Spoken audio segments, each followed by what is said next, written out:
2 Samuel chapter 1. After the death of Saul, when David had returned from defeating the Amalekites, David remained 2 days in Ziklag. On the third day a man came from Saul's camp with his torn clothes and dirt on his head. When he came to David, he fell to the ground and did obeisance. David said to him, "Where have you come from?" He said to him, "I have escaped from the camp of Israel." David said to him, "How did things go? Tell me." He answered, "The army fled from the battle, and also many of the army fell and died, and Saul and his son Jonathan also died." Then David asked the young man who was reporting to him, "How do you know that Saul and his son Jonathan died?" The young man reporting to him said, "I happened to be on Mount Gilboa, and there was Saul leaning on a spear while the chariots and the horsemen drew close to him. When he looked behind him, he saw me and called to me. I answered, 'Here, sir.' And he said to me, 'Who are you?' I answered him, 'I am an Amalekite.' He said to me, 'Come, stand over me and kill me, for convulsions have seized me, and yet my life still lingers.' So I stood over him and killed him, for I knew that he could not live after he had fallen.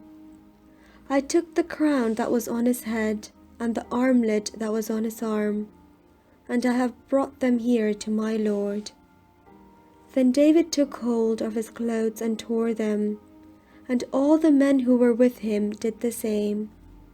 They mourned and wept and fasted until evening for Saul and for his son Jonathan, and for the army of the Lord and for the house of Israel, because they had fallen by the sword.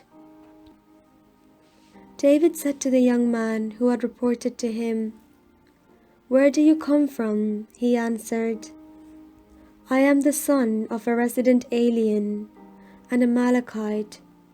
David said to him, "Were you not afraid to lift your hand to destroy the Lord's anointed?" Then David called one of the young men and said, "Come here and strike him down." So he struck him down and he died.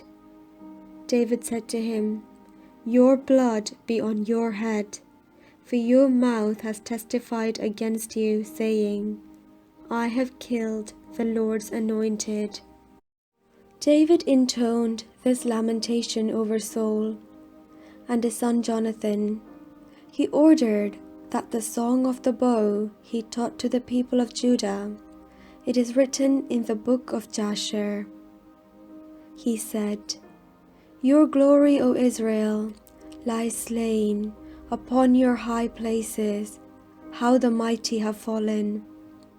Tell it not in Gath, proclaim it not in the streets of Ashkelon, or the daughters of the Philistines will rejoice, the daughters of the uncircumcised will exult. You mountains of Gilboa, let there be no dew or rain upon you, nor bounteous fields, for there the shield of the mighty was defeated, the shield of Saul anointed with oil no more. From the blood of the slain, from the fat of the mighty, the bow of Jonathan did not turn back, nor the sword of Saul return empty. Saul and Jonathan, beloved and lovely, in life and in death they were not divided. They were swifter than eagles, they were stronger than lions. O daughters of Israel, weep over Saul, who clothed you with crimson in luxury, who put ornaments of gold on your apparel.